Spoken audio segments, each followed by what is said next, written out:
아이 재울 때 수면 의식을 꼭 하자고 하면 수면 의식해도 소용없는 것 같아요. 저희 아이는 저녁에 불을 꺼도 안 자요. 이런 말을 자주 듣습니다. 오늘은 왜 해야 하고 어떻게 작동하며 실제로 어떻게 하시면 좋은지 수면 의식의 모든 것을 알려드릴게요. 저는 처음에 이 단어를 들었을 때 의식이라는 말이 약간 거창해 보였는데요.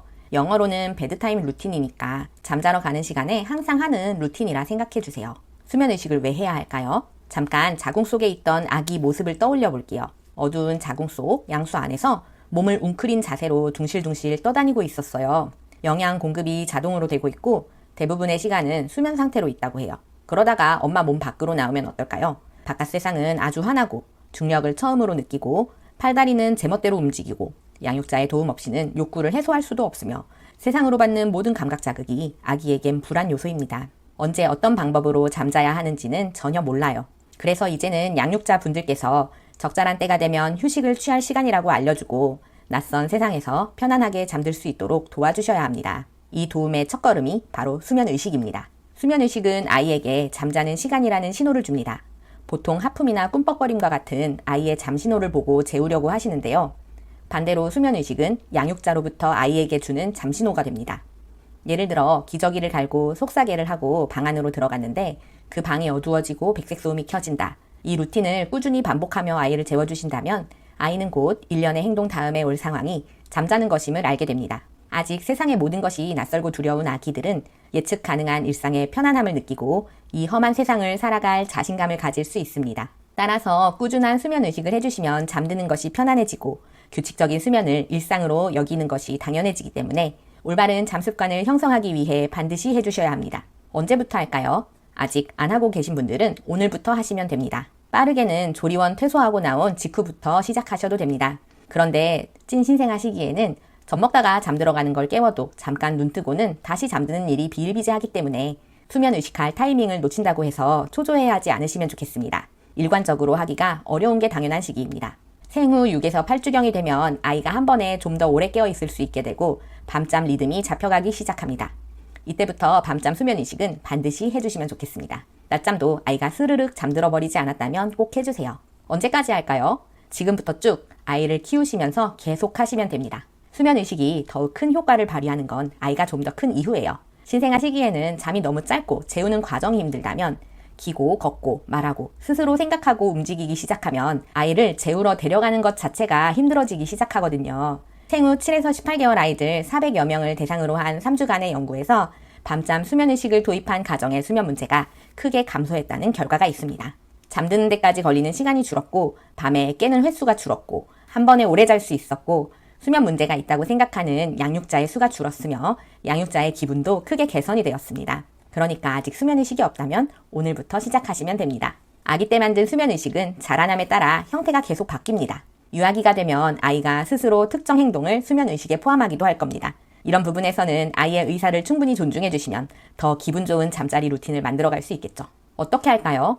우리 애는 수면의식에도 소용이 없어요. 이렇게 말씀하시는 분은 아직 정착되지 않은 수면의식을 불규칙적으로 하고 계셨을 확률이 큽니다. 수면의식은 기본적으로 완전 소등을 하기 직전에 하는 일련의 행동인데 포인트는 같은 행동을 같은 순서로 하시는 겁니다. 수면의식이 정착될 때까지는 최소 2에서 3주를 철저하게 진행해주세요. 이렇게 몇 개월을 꾸준히 지속하시다 보면 나중에는 일부가 생략돼도 아이가 수면 시간을 인식할 수 있고 기저귀를 갈고 백색 소음만 켜도 하품을 한다고 해요. 강아지에게 먹이를 줄 때마다 종소리를 들려주니 나중에 종소리만 들어도 침이 나왔다는 파블로프의 개라는 실험 들어보셨죠? 고전적 조건 형성 이론에 따르면 별다른 반응을 일으키지 못하던 자극이 무조건 반응을 일으키는 자극과 반복되고 연합되면서 조건 자극으로 작동한다고 합니다. 수면의식 또한 수면을 유도하는 조건 자극이 되는 것이죠.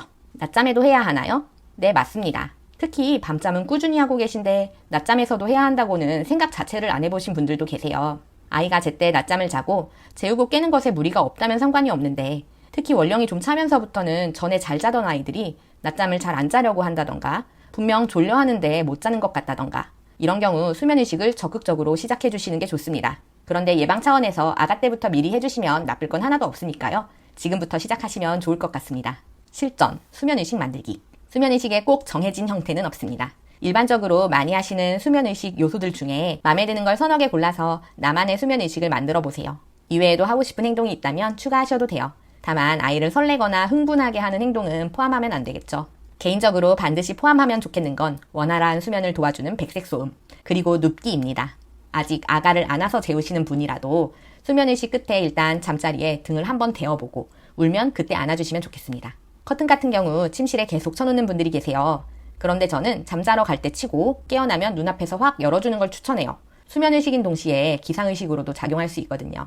특히 아이가 잠에서 깨어나면 바로 방 밖으로 데리고 나가시기보다는 잠깐은 침대에서 뒹굴뒹굴 하면서 양육자와 스킨십도 하고 애정 표현도 하면 잠자는 공간에 대한 좋은 느낌을 가질 수 있기 때문에 낮 동안에도 침대에서 시간을 보내는 경험은 중요합니다. 이때 수면 시간과 활동 시간을 구분해주는 명확한 신호로서 커튼을 열고 닫는 행위는 아주 요긴하게 작동할 수 있습니다. 마음에 드는 몇 가지를 고르셨나요?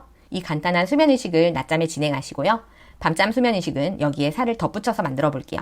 밤잠 의식은 취침으로부터 한두 시간 전부터 잠으로 갈 시동을 거신다고 생각하시면 좋습니다. 마지막 낮잠이 깬 이후의 모든 저녁 시간의 흐름이 큰 맥락에서 수면 의식이라고 보시면 되겠어요. 아이가 좀 더 커서 새끼 이유식 혹은 유아식을 하는 시기가 되면 이제 저녁 먹고 나서 잠 자러 가기 전까지의 약 2시간은 생활 루틴 자체를 고정하시면 좋습니다. 잠깐 여기에서 목욕 얘기를 할게요. 취침 의식에 목욕을 포함하시는 분들 많으시죠? 따뜻한 물목욕이 아이를 편안하게 해준다고 하니까요. 그런데 사람이 잠에 들려면 체온이 떨어져야 해요. 목욕은 체온을 상승시키거든요. 그래서 목욕을 하고 난 뒤 체온이 떨어질 때까지 시간이 필요합니다. 간단한 샤워가 아니라 탕에 담그는 목욕을 하실 거면 적어도 취침으로부터 1시간 전에 수면 의식의 앞부분에 넣어주시면 좋겠어요. 만약 저녁 7시에 자러 가는 아이라면 6시에 목욕을 하고 목욕을 마치고 나와서부터는 형광 조명은 소등하세요.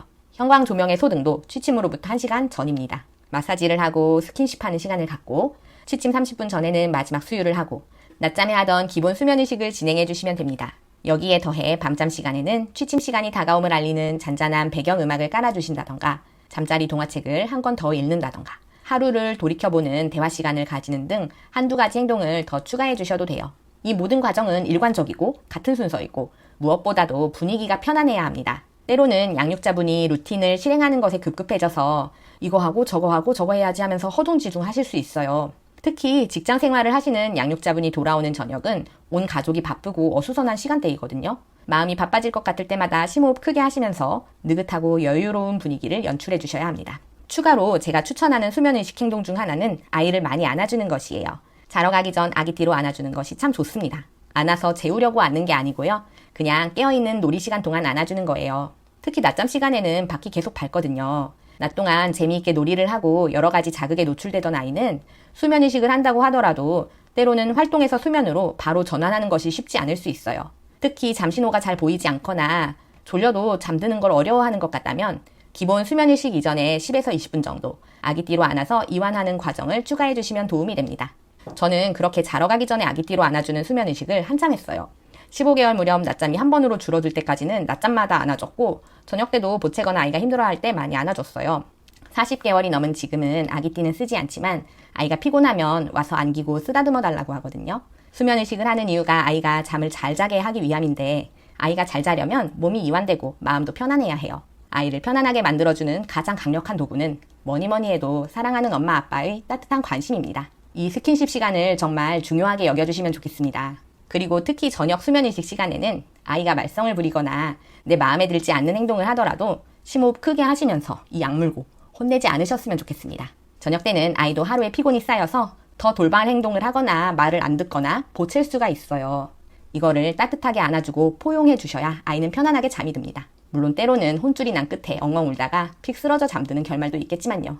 여러분, 수면의식은 과학입니다. 지금 잘 자는 아이라도 나중에 수면이 흔들릴 수 있습니다. 그때를 대비해서 아직 안 하시는 분들은 오늘부터 시작하시면 좋겠고요. 이 과학의 시간에는 꼭 따뜻한 애정 표현과 신체 접촉을 포함해 주세요. 아이가 수면을 편안한 휴식과 이완의 시간으로 받아들이게 될 겁니다.